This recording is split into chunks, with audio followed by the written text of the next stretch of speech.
Hello, welcome to another edition of What the Papers Are Saying. My name is Vivian Kai-Lokko. We bring you the top stories that made headlines for this week. We'll be right back and bring you the stories that were the ones you were talking about in your home, in your offices and everywhere. So stay with us as we bring you those stories and pick the thoughts and ideas of our panel for today. Stay with us.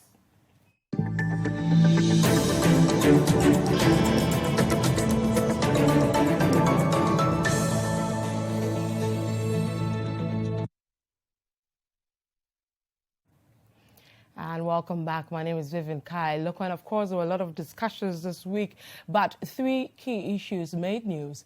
Two on security. One, of course, to do with the rising number of people we are seeing being detained in reaction as a result of plans to destabilize the country. We'll be looking at the latest on this developing story. Also, MPs are demanding some amount of security. Should we give them more or not? We'll be looking at how the various papers reported that.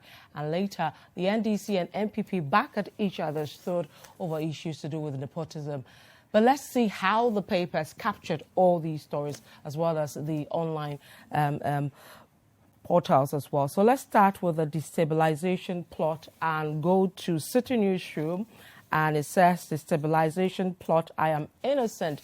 Allegations against me are frivolous. That's coming from ACP Agojo, who is the latest to have been picked up on this matter.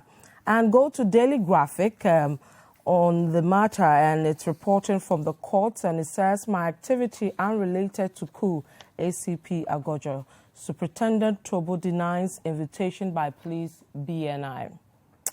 Back to the Citi Newsroom, it says the destabilization plot, government must handle interrogation of accused persons carefully.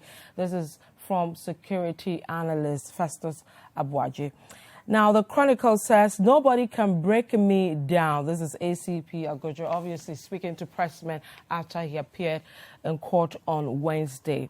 Back to Citi Newsroom.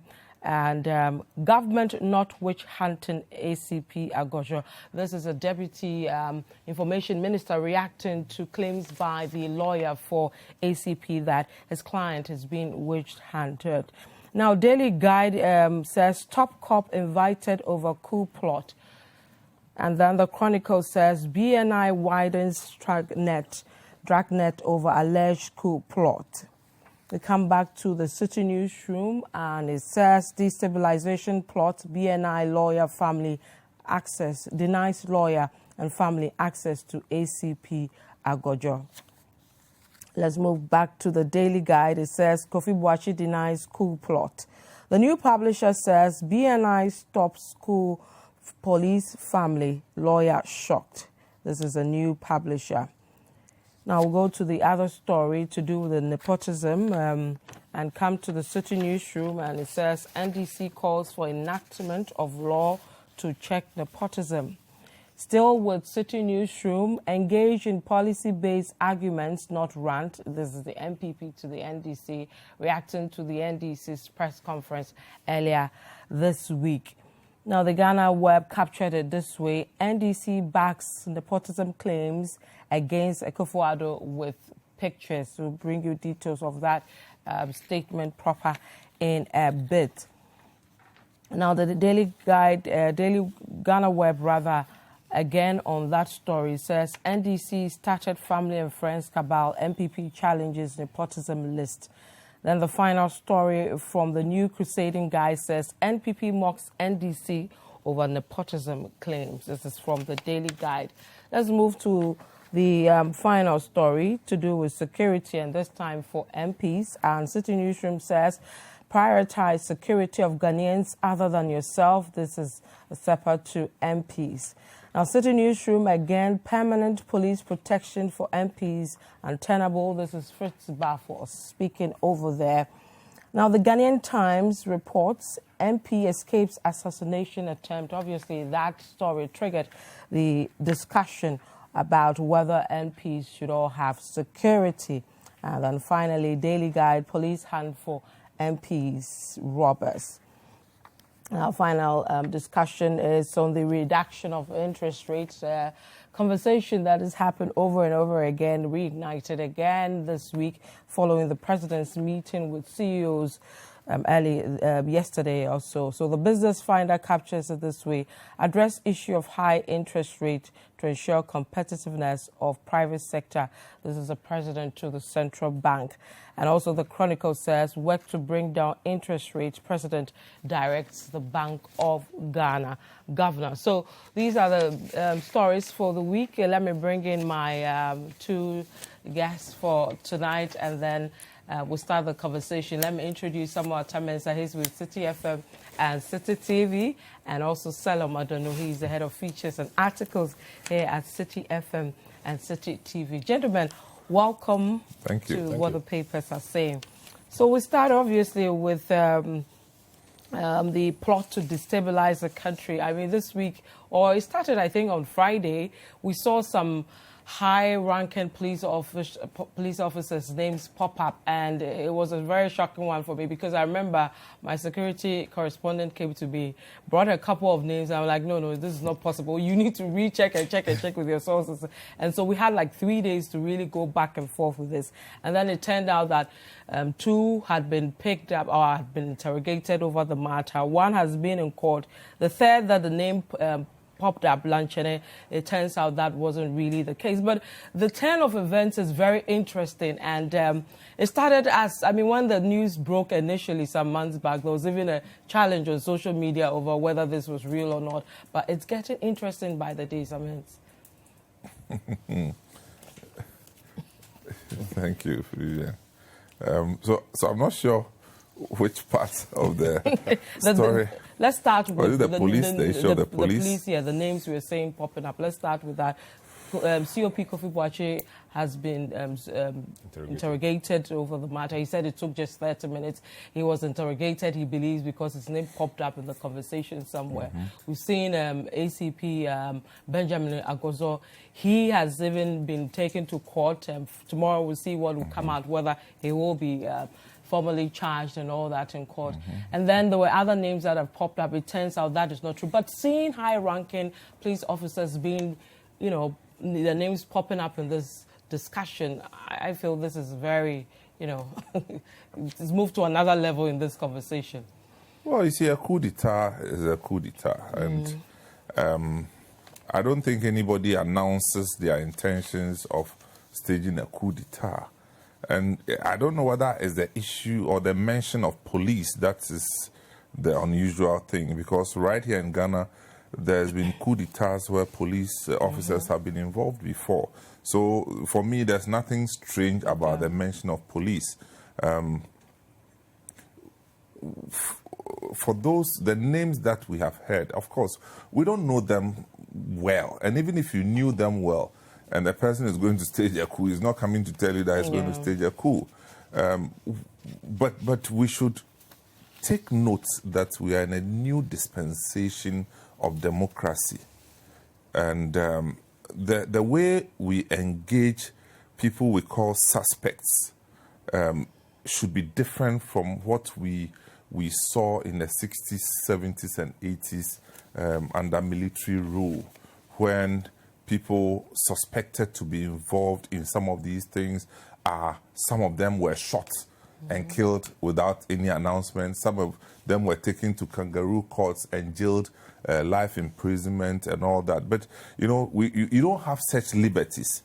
And every action of yours should be captured within the permit of the law, if I'm right.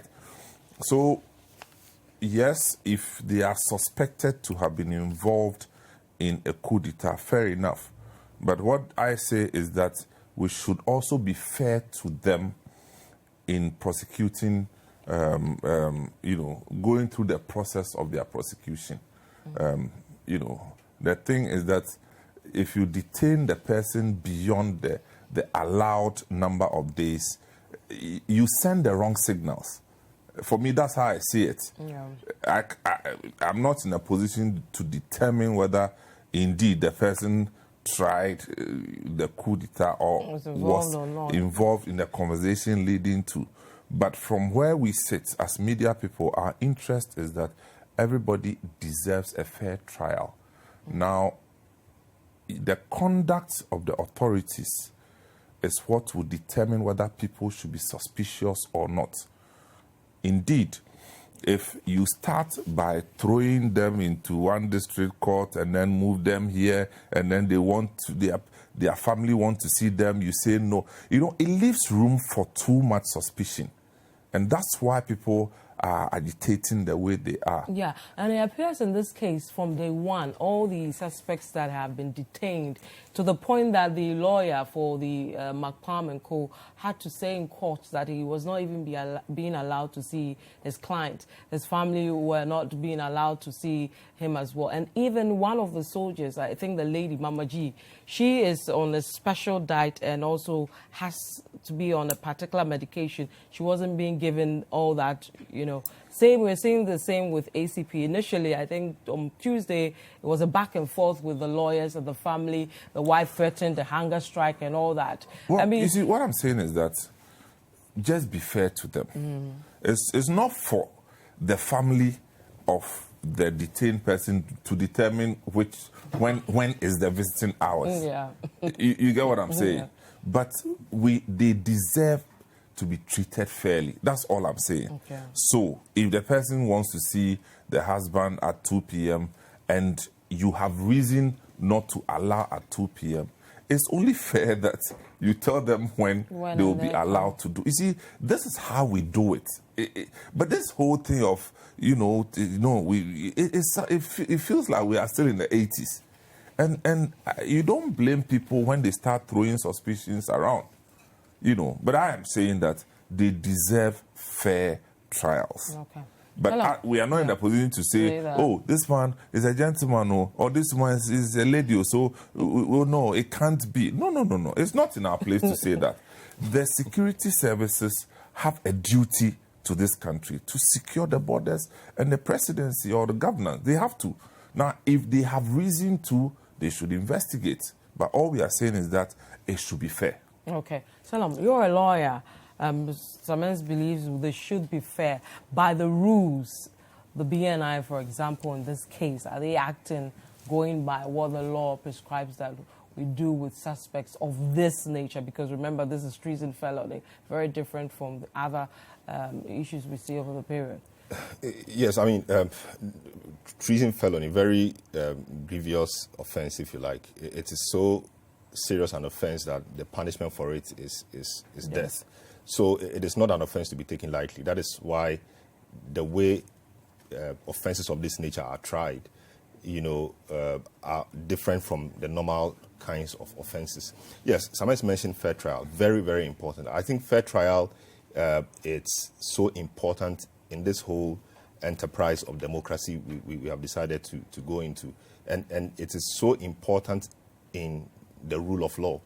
When you accuse somebody, you give the person the chance to be heard.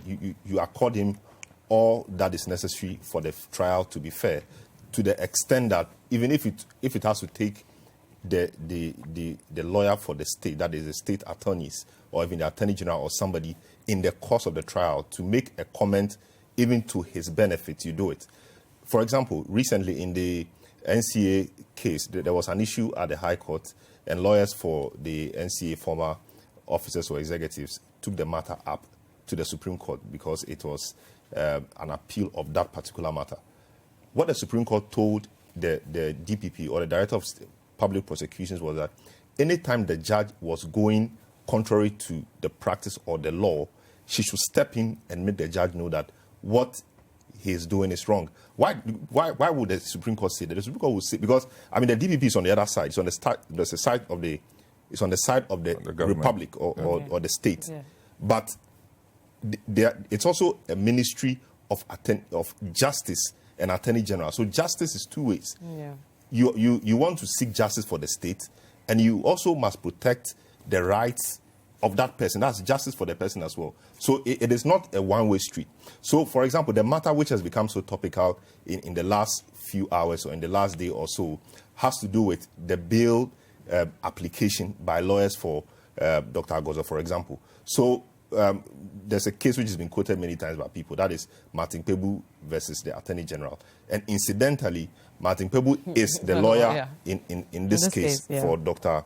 Agozo. In that case, I mean, before we had what we call bailable and non-bailable offenses. So if you are accused of an offense like murder or treason or piracy or until recently dealing in drugs and things like that, you were not bailed. It was non-negotiable. So all that was needed was for somebody to accuse you of any of these things. And once you were caught by the police, you were not going to be bailed. It was dangerous, and it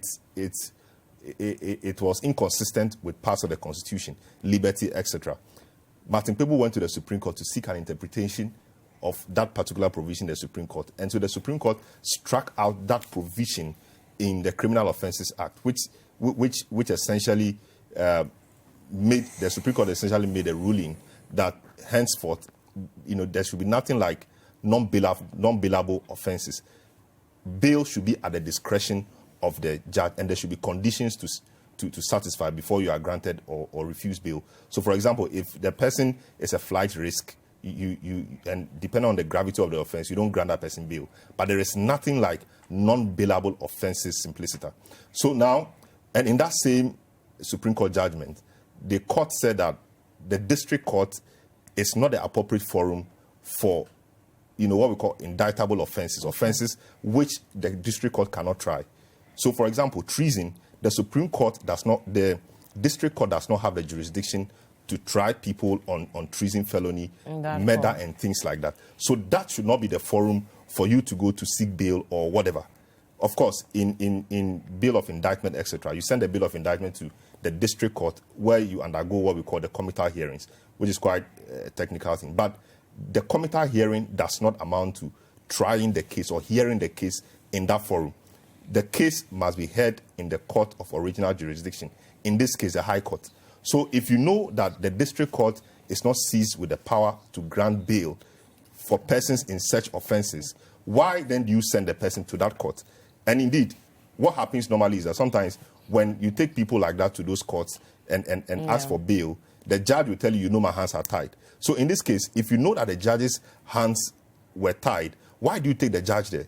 And the judge cannot grant bail, but can the judge remand? It's a two-way affair. If the judge can only remand, is that fair to the person? Because you're going knowing that it cannot be the other way. It could only be this way. So once a judge cannot grant bail, should the judge be able to remand? That is a contentious matter which people are talking about now. And I think, no matter how it goes, it will go to enrich our jurisprudence, and I'm sure people will go to the Supreme Court to seek further interpretation to this. So for me, that is the part I want to look at it from. Another side of this is I think we should be careful about conversations we have. I don't really know Dr. Agozo. I've heard he's a very good person. He's all that. I don't know him.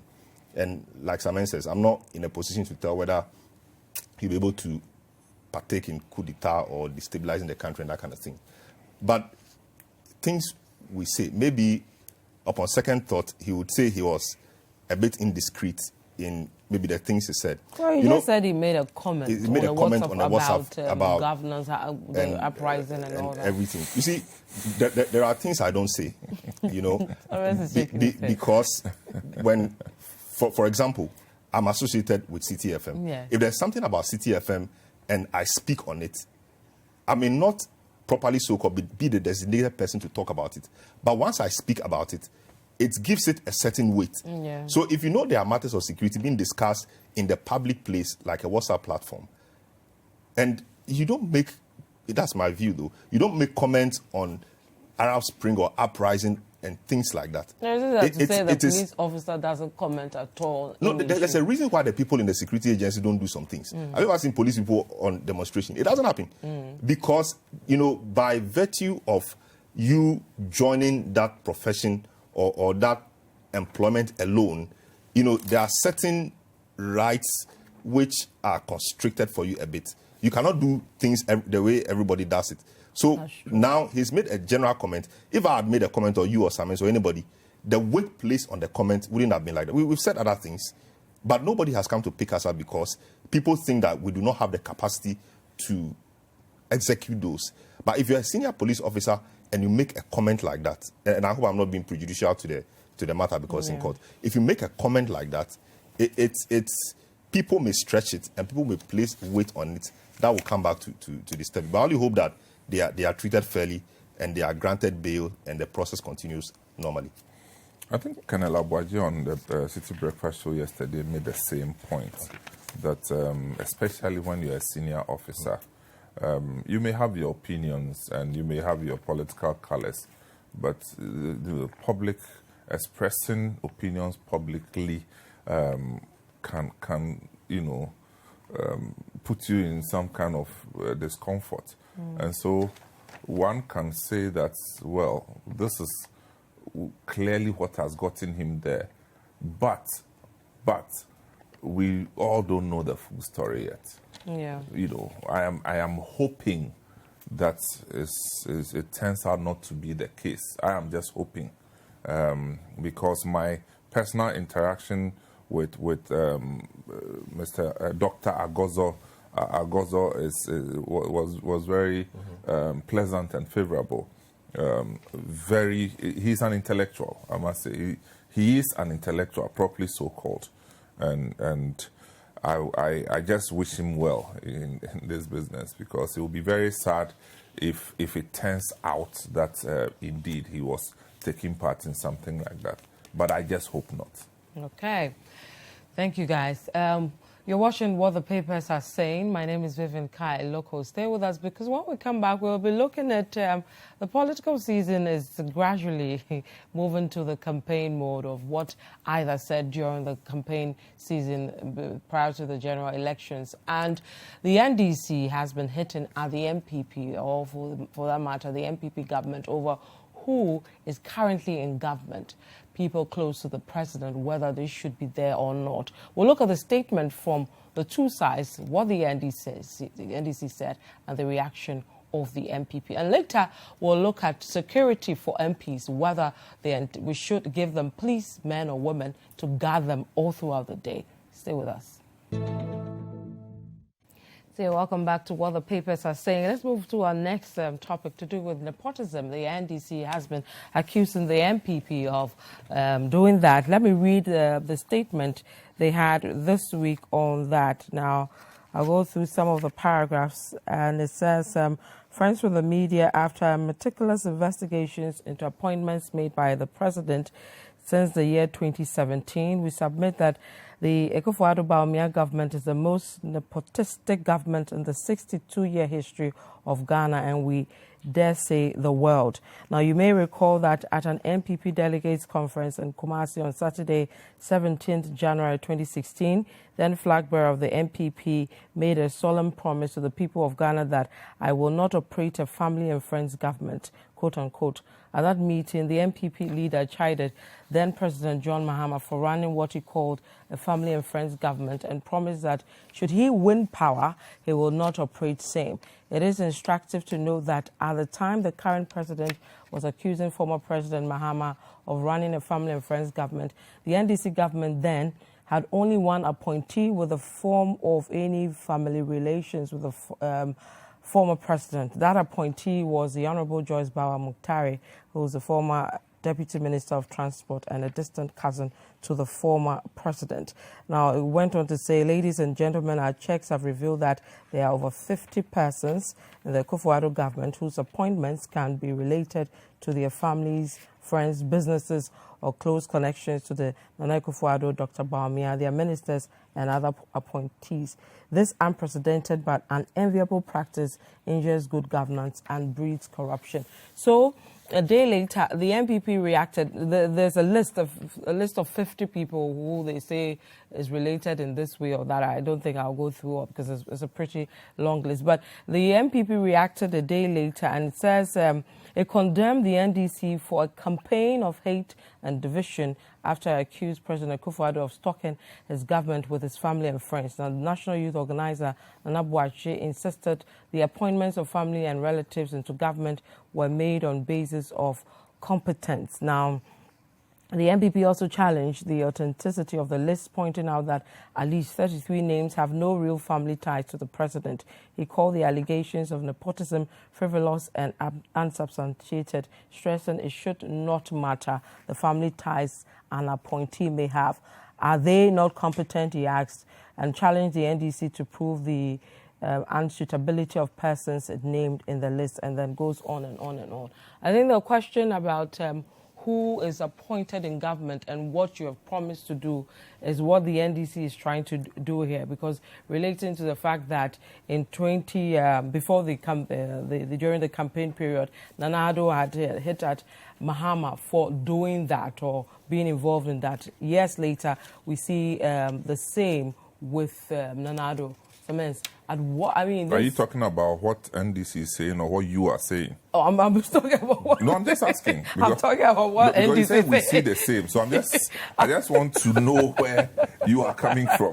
I'm talking about what the NDC said. No, that's fine. That's fine. I just needed to put it in context. So I'm talking about what the NDC said. Okay. Yeah. So I'm saying that the NDC says the president, during the time he campaigned, said he will stay away with appointing friends and family. He said to that? His government. Now they quote him on the platform. Did the president talk about appointing? Well, let me quote what they said. I think I will not operate a family and friends government. Okay, but that's not appointment. Okay. Well, the operation, the word here would stand or cover which areas? No, I don't know. I know what is not. What is not is that the word appointment is not there. But again, what I'm trying to say is, if you listen to the tone of the NDC statement, it gives the impression that being appointed into government is an indication that you are going to share in the spoils of war. It's like the moment you're appointed, it's time to chop. Is it through experience? Have they been there before? I don't get it. I was hoping that we will deal with substantive issues. Speak and let us know. Mr. President, Ken Ofori-Atta is your brother. You are not being fair to us because you have given him an unfair advantage over others by doing ABC. For me, that's the kind of thing I want to see. Under John Mahama, people pointed fingers at Ibrahim Mahama. The bauxite issue, the dredging of the Odo River, the motorway. You see, these were specific issues. And I don't want to be petty in this business, but I'm just saying that when you are in opposition, you can throw anything about. But let's put substance on the table so that we can discuss these things. So coming to the 52 names, and I haven't gone through the names, but if I'm president and I appoint my friend, so what? If I am president and I appoint my friend who is more competent than the person you have, what's wrong with that? There's nothing wrong with it. And I don't think the president should even apologize for that. The reason is that they should be able to point out who is competent and who is incompetent. For me, that's of the essence. The world over, anytime people move into that kind of office, first of all, they create a positive and favorable environment around them by choosing people of like minds. And if your friend is not a like-minded person, I'm not sure about your enemy. Let's go. Under Tony Blair, everybody said what they wanted to say, but Tony Blair was accused of appointing only northern people. Remember Stephen Byers, the transport minister? Look, everybody had come from the north. He couldn't be bothered. His mandate was to govern, and he did it. They were all MPs, and he did it. You understand? But what I'm saying is that don't go out looking for your friends and family. But if they are competent and they helped you prosecute your campaign that has made you the president, what's wrong with appointing them? I don't have a problem with that. I will have a problem with giving contracts to people because they are your relatives. That I have a problem with. But I have work to do and I need people to help me to do it. I don't have a problem with that. Selorm, you agree with some men? No, he doesn't have to. You can say yes and no and justify. I mean, yeah, I think I was just, as someone was talking, I was just thinking where we got all these family and friends, the lexicon or phrase from. And it just popped out in my mind that, I think one of the telcos use family and friends networking. Yeah. So I think from that point, everybody tried to use family and friends. I wouldn't have a problem with friends, but I may have a problem with family. The exact reason why I was thinking in my head, why the two should always be together. And now, on Pastor Wengam's show, people call and say, your family and friends radio station. Of course, when you get into government, you don't appoint your enemies. You appoint your friends. And by belonging to the same political party, you become not friends per se, but you have things in common. You are like-minded people. And it's the better for it if you are friends and you can understand yourself properly. People you went to school with, people you met at other workplaces, etc. Yeah. These are the people you generally want to run something with because you believe you agree on a lot of things and they share in your vision, etc. In some instances, we can have distant people being suggested to you by people and then you appoint them because they are good. But if it's purely appointing people because they are family members, then I think that is a problem. I don't have a problem with Ken Ofori-Atta being finance minister. I think he's one of the best in the game, and he's done a lot of things for himself. Data bank, enterprise, and all those things are there to show. So whether or not he's the relative of the president, I think it's immaterial. It has to do with his competence as a person and what he has done for himself and his passion for the country and what he hopes to do with the job he has in furtherance of the president's agenda to transform the country. But if the appointments and opportunities are given to people because of the mere fact that they are related to the president, then I think that is a problem. I also think that the NDC is a bit or is harsh on the Nana Addo administration on this matter because of maybe how the 2016 campaign was prosecuted on that front. John Mahama was accused of running a family and friends government. And I tried thinking how many family and friends were involved. And we saw Bawa Mukhtari. And she's on her own competent. Yes. We've seen her, we've seen what she does and what she's done. She's on her own competence. So whether or not she was related to John Mahama, again, is immaterial. Okay. But if people are given opportunities, above others because they are related in a way or the other to the president, then for me, that is where the problem will be. And all these things about nepotism, etc. John Mahama again was accused of appointing Nordness into his government. Rawlings was accused of appointing Ewes, and Kufuor was also accused of appointing a lot of Ashantis, etc. Into his government. I did not live through the short time Hilary Liman was president. But I think he might also have had accusations like that he appointed only Nordness or a lot of lords. Indeed, Imori Gala, who I understand or I read was supposed to be the flag bearer before he had issues of nationality, etc., had to step aside, was from that part of the country. So I hear he paved the way for him to come. So that kind of thing exists. So you always want to work with people you are comfortable with. And so working with people you are comfortable with, in my view, it's not an issue. The issue will be when you give people unfair advantage because of your familiar relationships with them. And so this whole issue about nepotism and cronyism, I don't think should be encouraged. If people are appointed not because of their competence, but because of their connection to a certain big person, I think it discourages people at workplaces.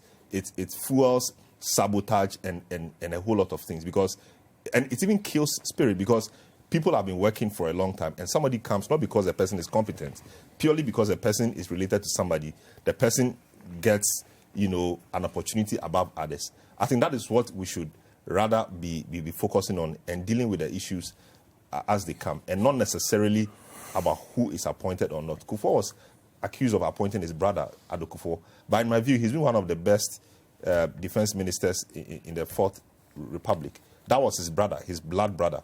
But he did such a good job. And I think we can have a lot more examples. So that will be the framework with which I will look at this. Okay. But Selorm, I think one thing that we should also bring our minds to is what I consider the structure of our politics. You know, Nana Akufo-Addo would go down in history as one of the most vilified leaders in all, you know, all in the history of Ghana. They started with drugs. It didn't work. They said he's arrogant. It didn't work. They said he's, you know, so he's been tagged with everything. And that reminds me of primary school when, you know, two children insulting each other. Look at your nose. He said, oh, my nose is nice. It's okay. Then look at your eyes. They say, oh, my eyes, there's nothing wrong. So once you defend it, another one comes. Another one comes. You know, so let's get serious. You know, I think that, look, there are weightier issues that I believe the opposition can deal with. You know, this trajectory of putting names together and nepotism, the word nepotism is too big for us. You know, people want health. I remember when they did the tour of the hospital facilities. I thought that was brilliant.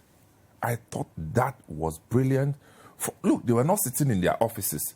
They moved to the facilities to showcase that, look, this is where we are falling short. These are services that we need, interventions that we need. No, this is what I expect.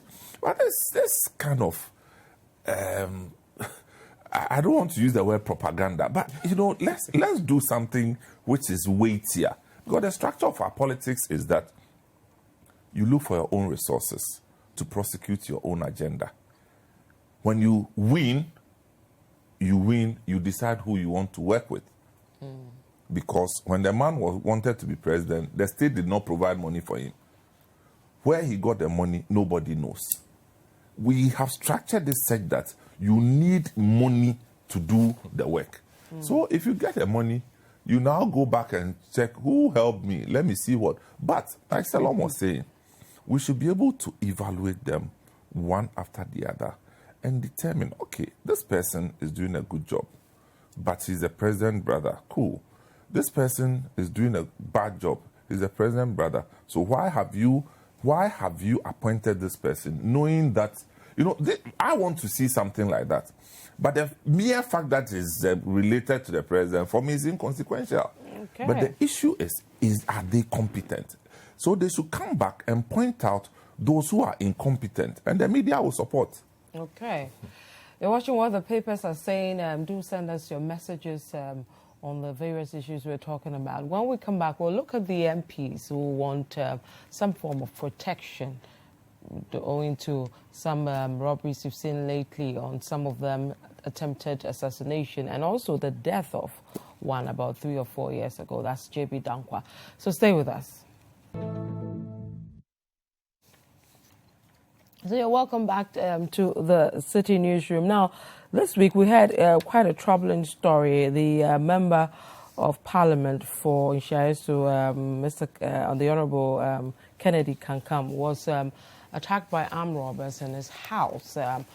We're told that his wife was breastfeeding at the time, and that actually saved him, because they said they were sent to kill him, but they wouldn't do that because they're seeing his wife breastfeeding. Now, that triggered discussions again on whether MPs should get some form of protection or not. We know that currently ministers have a police escort every time they go out in their houses and all that, but MPs don't have that. So there's been a debate on that. But should we grant them their request? Shouldn't we look at the bigger picture of the security of the country and deal with that so it's safe for all of us, rather than spend so much? Sometimes it's looking at me in shock. Rather than spend so much, you know, to deal with all these 270 parliamentarians and all that. I think we should solve our problems rather than do that. Selorm, do you agree? Or you're in shock? You just like sometimes look at me, make that statement.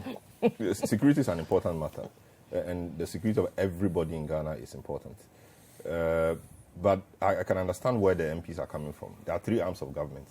The executive, president, ministers, all these people have escorts. So if their colleague ministers, some of whom are MPs, have police escorts, and the judiciary, another arm of government, members of the judiciary or the judges have police escorts or security, the only arm of government left that doesn't have security, like personal security, properly so-called, or in the manner we've seen for the two, is Parliament. Why are we discriminating against them? I think they deserve some amount of security. It may be expensive, but democracy is expensive. The mere fact that they've put out themselves to become members of Parliament exposes them. It exposes their family to all manner of people you don't even know, people you've never interacted with before. Somebody who is just not happy about a position you've taken on a matter can chase you and then do anything to you. When it happens, your family suffers. And a lot of the time, we don't even think about it that way. We just mourn generally with the family and we leave them to suffer it. I don't think people seeking to be in public office should be left on their own like that. They require or they need some amount of security. You just mentioned the case of J.B. Danko-Edu. May he so rest in peace. Maybe, just maybe, if you had a police person as his personal security at home, maybe this wouldn't have happened. If Honorable Kennedy Kankam had a personal police escort or security at home, this threat or this incident we are talking about today wouldn't have happened. So I think that is one of the ways I want to look at it. The second one, too, is that every life is important. And I say this gingerly. The cost of injury to a member of Parliament, even though we are all important, I think it's more expensive than to the ordinary man. And again, I'm saying this carefully before people say, I think ordinary people's lives are not important. If an MP dies in a certain situation, the cost to the state, even in monetary terms, is huge. Funeral expenses, a lot of things is huge. The second cost is, for example, if individuals die in a country, or maybe in a week, 5 people die, it's a big deal. It's not good. But it's not as big as... If this week armed robbers are all over the place it's a big deal. It's a big deal equally, just like imagine attacked the consequence of, criminals killing or attacking your MPs, even if it's one MP a week. Imagine the international image and the international backlash or consequence it will have on us, and its repercussions on our quest for FDI, investment and things like that. The cost is expensive. And I'm also, on the other side, I'm also trying to picture in my mind a situation where you have about 270, are they 275 or 270? 70. Okay, MPs and policemen in Parliament. It will be like a parade all over the place because they are supposed to be providing security for MPs. The other point is that they must ensure that the whole country is safe for everybody. I think that is what they are trying to do, they should be doing. But it is a very big ask that because we put you there to ensure that there is safety in the country, we will not give you security until everybody else is safe. I have not seen a country which has been able to entirely eradicate wrongdoers or because criminals. That's impossible to do, but at least push for it to be at a point that we all feel safe, that you yourself wouldn't have to request for that because it's safe. If people deliberately go and kill MPs, then we have a problem. But if it's just a normal armed robbery thing that they targeted your home because they think you are rich or you have this, it's a general thing. But if it's targeted at MPs are being killed, then it's a different conversation. So it's a different conversation indeed, because the Kennedy can come example we are talking about. The people were sent to kill him maybe because they said they couldn't do it because the wife was breastfeeding. I'm not sure they were just armed robbers. They would have stolen anyway if they were. But because the wife was breastfeeding, they felt compassionate that they couldn't, and so they couldn't do it. J.B. Danko's case is a classic example. The wife and the children are there, I'm not sure what so the state is doing. Was JB killed because he was an MP or what? We don't really know that. We don't know. Yeah. But, you know, it is reasonable to assume that because he's a politically exposed person, that is the default position. Who knows, Kennedy can come. The people who went there might have gone there not because he's an MP. But, you know, reasonably, that is what we can infer. And that is the basis we have for now to make a determination until another matter or another related issue comes up. You get me? So I think, yes, they deserve security because the other arms of government have it. They are people who even talk in parliament every day and do a lot of judges rule. They do things people are not happy with. The executive may do things people are not happy with. MPs as well. But can we they should afford be protected. This extra cost that we democracy are is expensive. Ourselves? Democracy is expensive. And the cost, if we don't step in to do something about this, will be higher than what we think. Okay, so I think, I mean, you look at me in shock when I say that the security of the country must be improved so that we all feel safe, rather than say we're allocating MPs or... But do you think that the MPs disagree with you? Is that a question or a trap question? No, I mean, I don't think they disagree with you. So by me asking, the point I'm trying to make is that it's not an either-or situation, okay?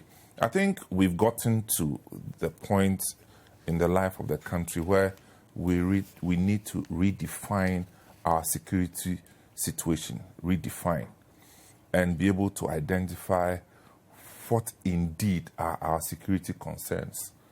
Because don't equip yourself with resources of year 2000 to fight a security situation of year 2019.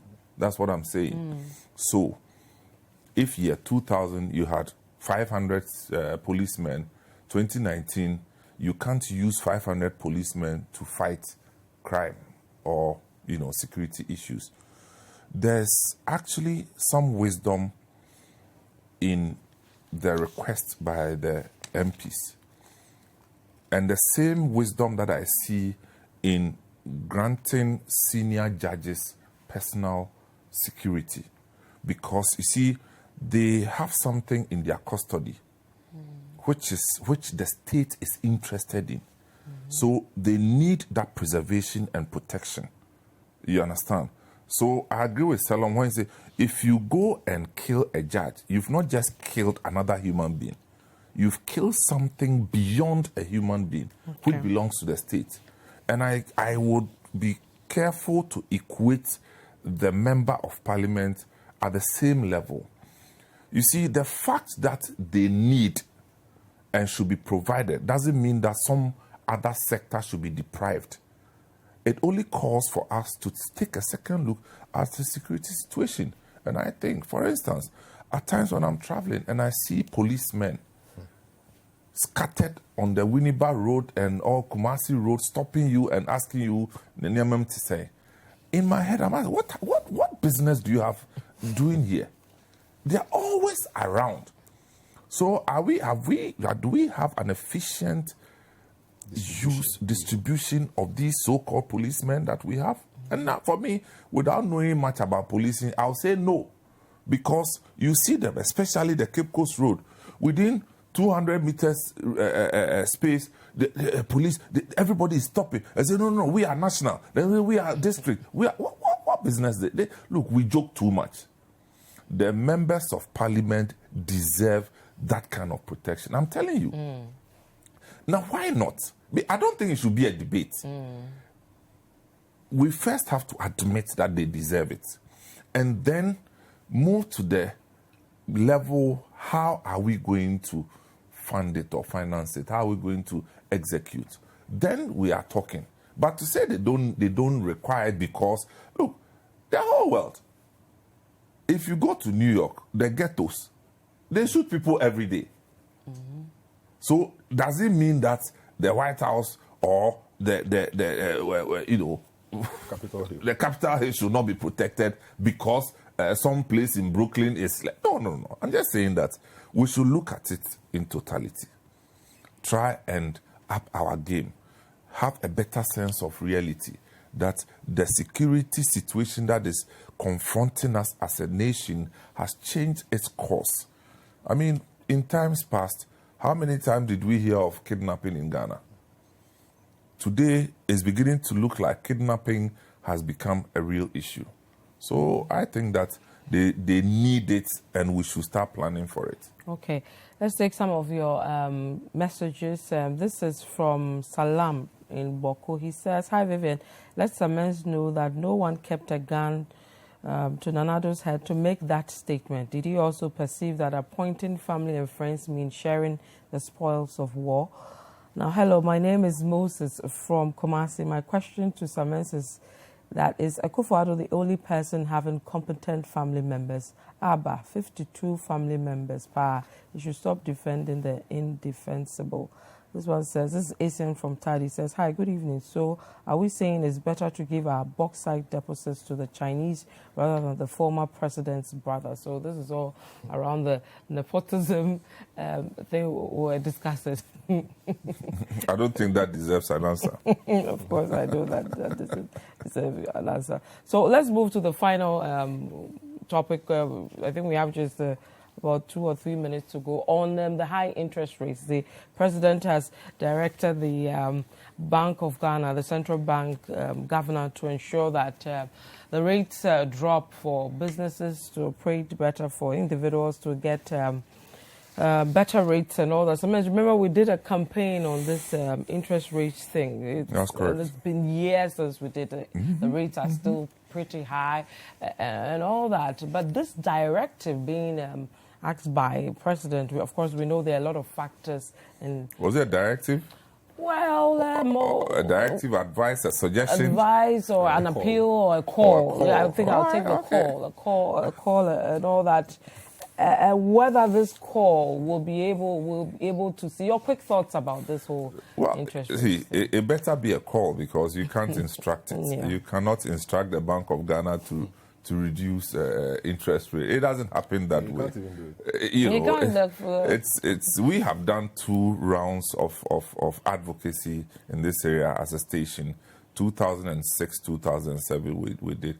2011 we did the same thing. So the whole spread between borrowing and lending rates, it looks very strange. It's too wide, and so yes, the call is in the right direction, but there are other issues as a nation that we need to deal with in order to help the banks themselves. Because you see, some places interest rate 3%, 5% in some countries, because there are other elements in the whole chain that have been taken care of. We always forget the default rates in this country is so high and unusually high as compared to other countries. People take loans and you don't see them again.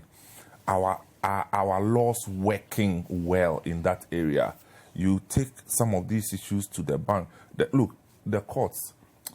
banks, some of them spend more time in the courts just trying to take back their monies. Some of them lose their monies. Yeah. Now, Vice President Bawumia led this thing for the digital addressing. What has become of it? You see, we are not taking some of these things seriously, because if we, by now, 2 years after MPP Nana Addo was inaugurated, into office, we still have not owned the digital addressing system. Now, if the person who is asking for the loan is of no known address, you know the risk that comes with it.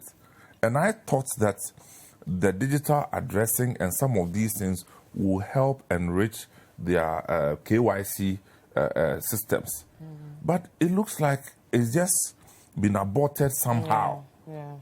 There are major issues.